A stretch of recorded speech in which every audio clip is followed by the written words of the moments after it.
बिस्मिल्लाहिर्रहमानिर्रहीम। अस्सलाम वालेकुम नाज़रीन, उम्मीद है आप सब लोग खैर खैरियत से होंगे। इस दफ़ा जो कुदरती आफात थी, बारिशें, तूफान, उन्होंने इतनी ज़्यादा तबाही मचाई कि वो अपने पीछे कई सानियात को छोड़ गए। इस वक्त गिलगित बल्तिस्तान की जो सिचुएशन है वो बहुत ही खौफनाक है, लेकिन इन तमाम सानियात में एक सानिया जो कि कर्नल इसहाक काजी जो रिटायर थे उनके साथ और उनकी बेटी के साथ पेश आया, और अभी तक ये बात पता नहीं चली कि बेटी की लाश कहाँ है। हमें कुछ ऐसी इंफॉर्मेशन मिली है जिससे ये पता चलाया जा सकता है कि कर्नल इसहाक काजी की बेटी और उनकी गाड़ी किधर है। कुछ कहानी में बहुत ज़्यादा इंफॉर्मेशन इस तरह की हमारे पास आई है जिसकी वजह से पता चला है कि इस जो मामले को किस तरह अवॉइड किया जा सकता था, लेकिन जो बदकिस्मती इंसान के नसीब में लिखी गई हो और जिस वक़्त इंसान ने जाना है उस वक़्त बहैसियत मुसलमान हमारा ये ईमान है कि उसको जाना है। अब हुआ क्या कि होंडा सिटी कार थी और उसके अंदर वो जाते हैं अपनी बेटी को छोड़ने के लिए मेन शाहराह तक। उनकी उम्र जो है वो 62 से 64 साल बताई जा रही है इसहाक काजी की, और उनकी बेटी की उम्र 25 साल बताई जा रही है। उनको सोसाइटी से मेन शाहराह के ऊपर छोड़ना था, डीएचए फेज 5 के वो रिहायशी थे, और मरकजी शाहराह तक जब वो बेटी को छोड़ने गए हैं तो रास्ते में पानी बहुत ज्यादा था। अब वो आम सी रोड थी और वहां से वो हर रोज गुजरते थे। वो ये समझे कि मैं यहाँ से बड़े आराम से गुजर जाऊंगा, जबकि पूरी सोसाइटी का पानी वहां से बहाव करता हुआ खाले की तरफ आ रहा था, और खाले का पानी अपनी सतह से कई फुट ऊंचा हो चुका था। वहां पे मौजूद गार्ड ने उनको कहा कि सर पानी बहुत ज्यादा है, तो उन्होंने कहा कि मैं इसको यहाँ से निकाल लूंगा। जब वो पानी के दरमियान में गए तो उनकी गाड़ी बंद हो गई। जैसे उनकी गाड़ी बंद हुई, गाड़ी ने पानी में तैरना शुरू कर दिया और उन्होंने बहुत कोशिश की कि वो इस गाड़ी को स्टार्ट कर लें, लेकिन वो गाड़ी स्टार्ट ना हुई। और उसके बाद जो फुटेजेस के अंदर मंजर आया है, पूरी दुनिया ने उस मंजर को देखा कि फिर उनके साथ क्या हुआ। जब वो गाड़ी आई पानी के साथ और वो खाले के अंदर चली गई, तो उसके बाद एक और बड़ा मामला इस तरह उलझ गया कि वहां पे एक पुल बनाया गया था, बहरिया फेज 7 और डीएचए फेज 4 के दरमियान राब्ता पुल था, और वो 500 मीटर तक कंक्रीट से ढका हुआ था। अब वहां पे इतना ज्यादा पानी का बहाव और वहां पे अंधेरा, किसी को कुछ नजर नहीं आ रहा था, और ये शक जाहिर किया जा रहा था कि शायद वो गाड़ी वहीं पे नीचे फंस गई है। लेकिन फिर उसके बाद सबसे पहले उसका बोनट मिला, बम्पर मिला, बम्पर के बाद उसका बोनट मिला, फिर दरवाजा मिला, और वो दरवाजा था कर्नल रिटायर्ड इसहाक काजी की साइड का। जब वो दरवाजा टूटा है तो उसके साथ ही इसहाक काजी उस गाड़ी से बाहर निकल गए, और उसके बाद तलाश किया जाता रहा काफी अरसे तक। दरिया सवा से लेके चक्री तक उनको तलाश किया गया, और इस तरह जब हमने देखा कि वीडियो वायरल हुई तो रेस्क्यू ने भी वहां पे बहुत ज्यादा एक्टिवेट हो गई। अब इसके बाद हम ये देखते हैं कि कर्नल इसहाक काजी की लाश बाद में मिल गई 3 दिन के बाद, और वो लाश खाले से बाहर थी। और कोई ये कह रहा है कि दरिया समा के अंदर, कोई ये कह रहा है कि खाले के अंदर। बहरहाल जो तस्वीरें हमारे पास आई हैं, दरिया की तरफ ही जाते हुए रास्ते में उनकी लाश खाले से बाहर पड़ी हुई थी, और वो तैर के वहां गई थी, और जब पानी बैठा तो वो उनकी लाश वहीं मिट्टी के अंदर, चिकनाई के अंदर धंस गई और पानी नीचे से निकल गया। अब ये सवाल पैदा होता है कि उनकी बेटी कहाँ है, और वो बेटी अभी तक क्यों नहीं मिली। इतने दिन हो गए हैं, क्या इस वक्त तक उनकी लाश जो है वो सही हालत में होगी?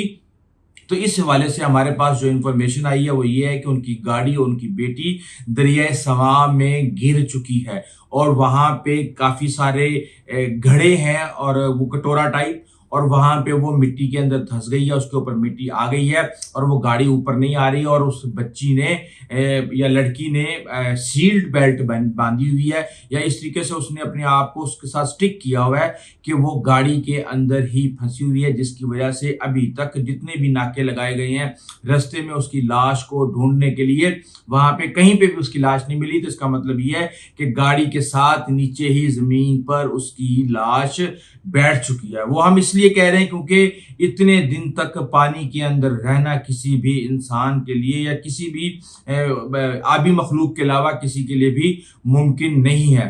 اب یہ ایک خوفناک حقیقت ہے کہ ڈی ایچ اے جیسی سوسائٹی کے اندر سے آپ نکلیں اپنے بچوں کو چھوڑنے کے لیے اور آپ کھالے کے اندر بہہ جائیں. اتنا خوفناک منظر جو ہے ہم نے بہت کم دیکھا ہے.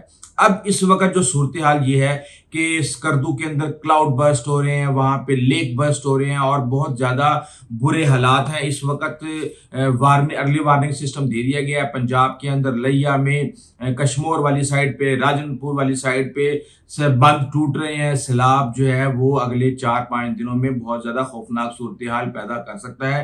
اور ایک وارننگ سسٹم یہ بھی آ گیا ہے کہ 28 سے لے کے 31 تک پنجاب سمیت پورے ملک کے مختلف شہروں میں بارشیں ہوں گی, اور 30 تاریخ کے بعد یہ جو ہوائیں ہیں مونسون کی یہ بہت شدت اختیار کریں گی اور یہ اپر ایریا میں جا سکتی ہیں.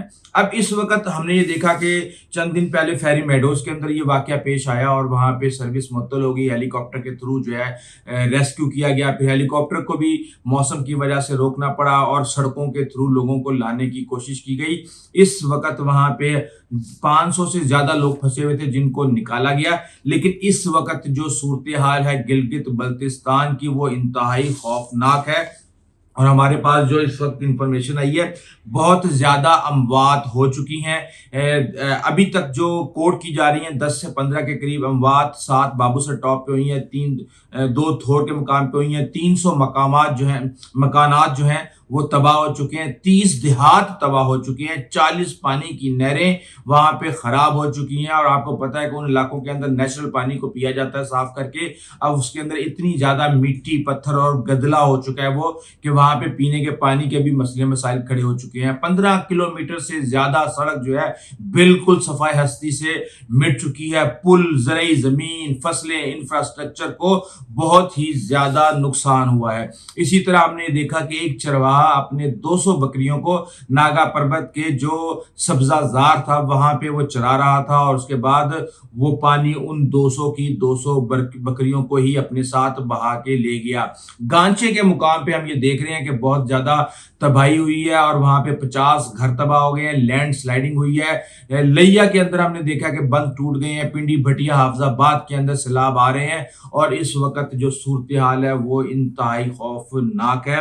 اب واقعات ہو رہے ہیں, پہلے سوات کے اندر ہوا, پھر بابو سر ٹاپ کے اندر ہوا, پھر چلاس, اور اس کے بعد گلگت بلتستان کے اندر ہو رہا ہے. لیکن ہم نے ان واقعات سے کیا سیکھا؟ ایک چیز بالکل یہ حقیقت ہے کہ آپ کو اگر موسم اور قدرتی آفات سے کوئی بھی چیز بچا سکتی ہے تو وہ ارلی وارننگ سسٹم ہے, محکمہ موسمیات ہے, جو آپ کو ان حالات میں جانے سے روکنے کے لیے بتا سکتا ہے کہ اس وقت یہاں پہ اتنی بارش کا امکان ہے. اور پہاڑی علاقوں میں بارش جو ہے وہ عام طور پہ لینڈ سلائڈنگ کی صورت میں ہی سامنے آتی ہے, تو اس چیز کو اوائڈ کر کے مونسون کے سیزن میں ایسی مقامات پہ جانا ویسے ہی تباہ کن ثابت ہو سکتا ہے. اور اس چیز نے ہمیں بہت کچھ سکھا دیا ہے, خاص طور پہ ایک یہ نصیحت دے دی ہے کہ مونسون کے سیزن میں کبھی بھی سیاحت کے لیے اس طرح کے مقامات پر مت جائیں جبکہ آپ کو محکمہ موسمیات یہ بتا رہا ہو کہ شدید بارشوں کا امکان ہے. اور خاص طور پہ نران کغان سے چلاس کے درمیان جو اس دفعہ سب سے زیادہ ہم نے دیکھا ہے کلاؤڈ برسٹ, کہ چلاس والی سائڈ پہ بہت زیادہ ٹمپریچر اور بابو سر ٹاپ پہ مائنس ٹمپریچر, اور جب یہ دونوں ہوائیں آپس میں ملتی ہیں ٹھنڈی اور گرم ہوائیں تو پھر یہ کلاؤڈ برسٹ کرتی ہیں, اور جو پانی 24 گھنٹے میں برسنا ہوتا ہے وہ چند گھنٹوں میں برس جاتا ہے, جس سے سیلابی صورتحال پیدا ہو جاتی ہے. یہاں تک کہ کھالے بھی اپنا رستہ بدل لیتے ہیں اور پانی کو جہاں سے رستہ ملتا ہے وہ وہاں پہ چلنا شروع ہو جاتے ہیں. اس وقت باہر اللہ تعالیٰ میں اس رحمت کو ہمارے لیے زحمت بننے سے بچائے. ابھی بھی جو صورتحال میدانی علاقوں کے اندر ہے وہ وارننگ کے اوپر ہیں, اور اس وقت وہ الرٹ ہے کہ کسی بھی وقت کسی بھی دریا کا خدا نہ خواستہ بند ٹوٹ کے وہ ایک بڑی تباہی کا سبب بن سکتا ہے, کیونکہ پانی اس وقت اپنی پیک کے اوپر ہے اور اس کو مینیج کرنے کی کوشش کی جا رہی ہے. ابھی تک کے لیے اتنا ہی. اس حوالے سے ہم آپ کو اپڈیٹ کرتے رہیں گے. آئندہ تک اجازت دیجیے. اللہ حافظ.